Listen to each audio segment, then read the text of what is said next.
ಅದೇನೋ ನನ್ಗೆ ಶಂಕರ ಅವ್ರನ್ನ ಕಂಡ್ರೆ ಆಗೋದೇ ಇಲ್ಲ ಅಂತ ಹೇಳಿದೀರಾ.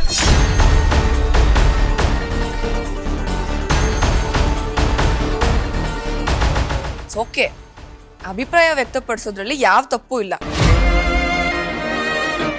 ಅದು ಪ್ರತಿಯೊಬ್ಬ ವ್ಯಕ್ತಿ ಹಕ್ಕು ಕೂಡ. ಆದ್ರೆ ಅದರಲ್ಲಿ ಸ್ಮಾಲ್ ಕರೆಕ್ಷನ್ ಇತ್ತು. ಅದಕ್ಕೆ ನೋಡಿ, ಖುದ್ದು ನಾನೇ ಶಂಕರ ಅವ್ರ ಜೊತೆ ಬಂದಿದ್ದೀನಿ.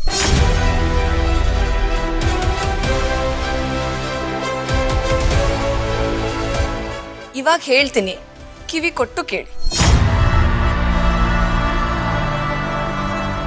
ನನಗೂ ಶಂಕರ ಅವ್ರಿಗೂ ಯಾವ ದ್ವೇಷನೂ ಇಲ್ಲ, ಯಾವ ಸಮಸ್ಯೆನೂ ಇಲ್ಲ. ಗೌರಿ ಶಂಕರ